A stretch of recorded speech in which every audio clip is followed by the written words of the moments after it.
adalah hal yang paling utama, dan yang paling banyak digunakan adalah pedang. Pedang pertama kali muncul pada zaman perunggu, ketika itu terbuat dari tembaga dan ditemukan di situs Harappa di Pakistan.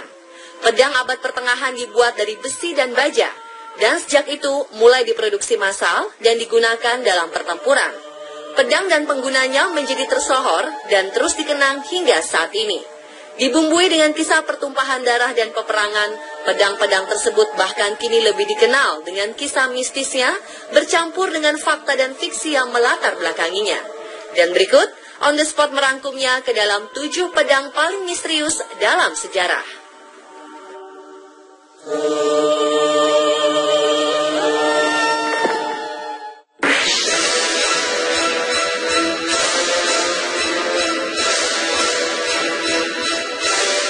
Di kalangan umat Islam, banyak yang menganggap pedang Zulfikar adalah pedang paling legendaris yang pernah ada. Asal-usul pedang ini sendiri seperti halnya legenda yang lain, yakni memiliki banyak versi.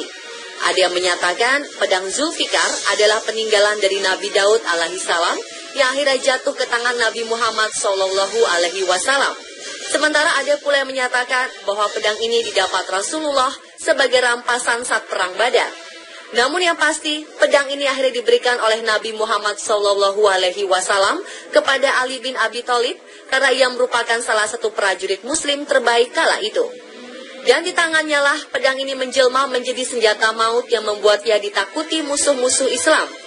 Itulah sebabnya mengapa kemudian banyak pemeluk Islam memberi nama anak mereka dengan sebutan Zulfikar sebagai harapan agar putra mereka menjadi seorang yang kuat dan pemberani seperti Ali bin Abi Thalib dan pedangnya.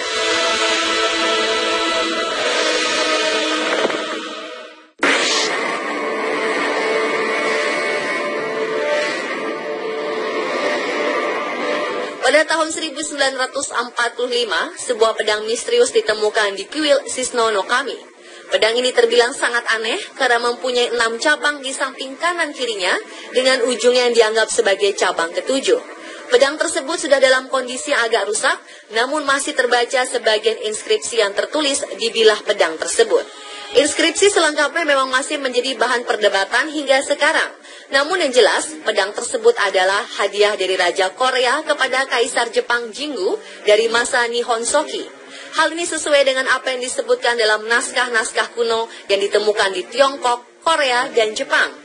Para ilmuwan dari ketiga negara tersebut juga meyakini bahwa legenda pedang bercabang 7 yang dianggap memiliki kekuatan mistis milik Kaisar Jinggu ini memang benar adanya, walau masih menjadi perdebatan hingga saat ini.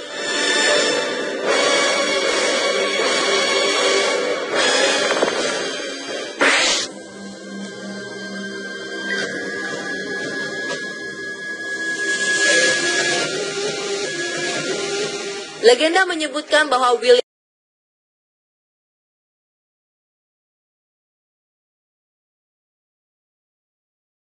Menurut legenda, orang naas yang diikuti William Wallace adalah Hugh de Cressingham, yaitu juru tagih pajak kerajaan Inggris yang dikalahkannya dalam perang Stirling Bridge ketika itu. Dan setelah kematian Wallace, Raja James IV mengganti sarung padang Wallace dengan bahan lain seperti yang saat ini terlihat dan terpajang di dalam gedung National Wallace Monument. Namun muncul misteri yang belum terpecahkan hingga saat ini. Apakah Wallace benar-benar menggunakan kulit manusia sebagai sarung pedangnya? Ada perbedaan pendapat yang mendasar dalam hal ini. Sebagian menyatakan Wallace benar-benar melakukannya. Sementara sebagian lagi berpendapat bahwa rumor tersebut sengaja disebarkan oleh pihak kerajaan Inggris agar pahlawan Skotlandia tersebut terlihat sebagai seseorang yang liar dan kejam.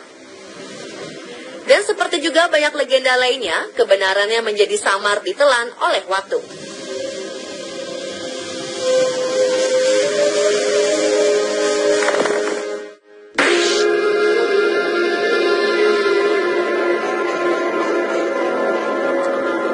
Legenda pedang yang menancap dalam batu seringkali dihubungkan dengan legenda King Arthur dari Inggris. Namun pedang yang satu ini tidak berada di Inggris, melainkan di Italia, tepatnya di Capel Montesiepi, Tuscany. Diketahui orang yang menancapkan pedang itu adalah Galgano Guidotti yang lahir pada tahun 1148. Setelah menghabiskan masa mudanya menjadi seorang satria yang sering berperang kemana-mana, Galgano akhirnya pensiun sebagai seorang pertapa di dekat kota kelahirannya. Pedang yang selalu menemaninya di masa muda itu akhirnya ditancapkannya ke dalam sebuah batu. 1 tahun kemudian, Galgano meninggal dunia, dan menurut legenda, setelah kematiannya banyak orang berusaha mencuri pedang tersebut, namun semuanya gagal. Bahkan seorang pencuri harus kehilangan nyawa di mangsa binatang buas. Tulang belulang tangan pencuri tersebut hingga kini disimpan di samping pedang Galgano. Legenda pun ketika itu menyebutkan bahwa suatu ketika Galgano didatangi oleh malaikat dan diminta untuk bertobat dan berhenti berbuat jahat. Galgano mengatakan bahwa bertobat baginya bagaikan membelah batu, lalu ia pun mencoba menancapkan pedangnya pada sebuah batu. Tak disangka pedang tersebut tertancap dengan mudahnya ke dalam batu itu, dan sejak saat itulah Galgano bertobat. Hingga kini pedang tersebut masih terletak pada batu di mana Galgano tancapkan.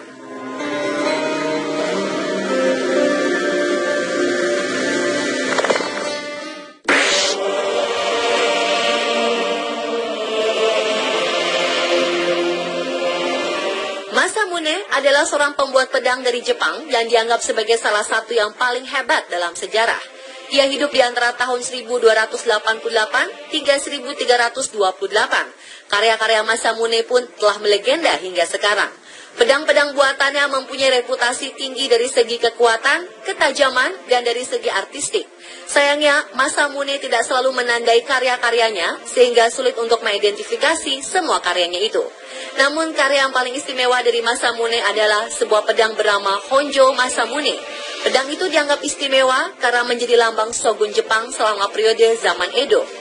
Pemilik terakhir yang diketahui adalah Tokugawa Ieyasu, yang menyerahkan pedang ini bersama 14 senjata pusaka lain ke sebuah kantor polisi di Meijiro, Jepang pada Desember 1945. 1 bulan kemudian pedang itu diserahkan kepada tentara Amerika, dan sejak saat itu pedang tersebut hilang jejaknya. Pedang Honjo Masamune adalah salah satu artefak bersejarah paling penting yang hilang karena Perang Dunia II. Namun diketahui, kini setelah Jepang menyerah dalam Perang Dunia Kedua, pedang Masamune jatuh ke tangan tentara Amerika bernama Sersan Koldi Timur.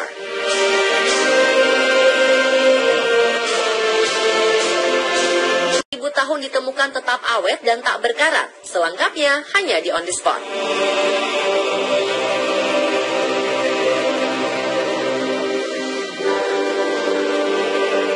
Bertemu dengan saya Juragan Uya di rumah Uya.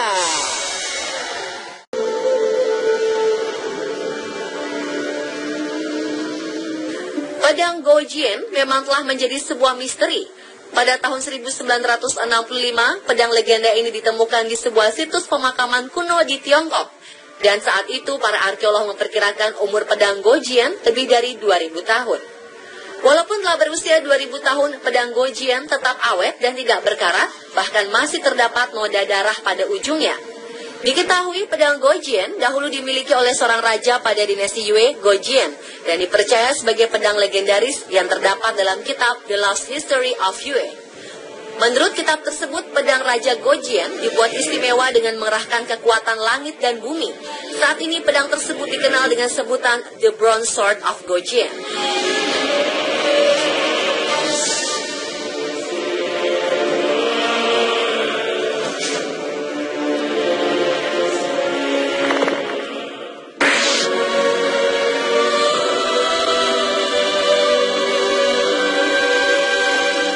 Menurut legenda di Jepang, Kusanagi no Tsurugi ini dipakai seorang dewa Susanoo ketika memotong ekor keempat dari Yamato no Orochi, yaitu seekor monster berbentuk naga berekor dan berkepala 8 yang kemudian dipersembahkan kepada Dewi Amaterasu.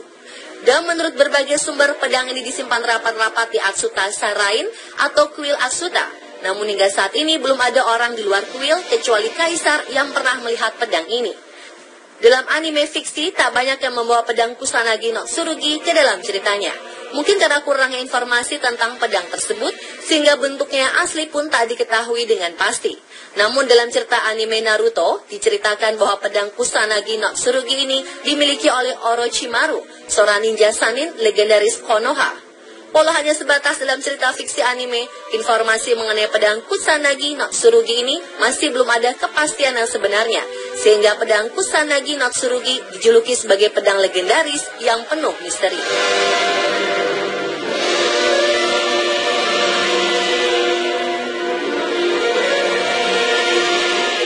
Ya itulah pemirsa ketujuh pedang paling misterius dalam sejarah versi on the spot.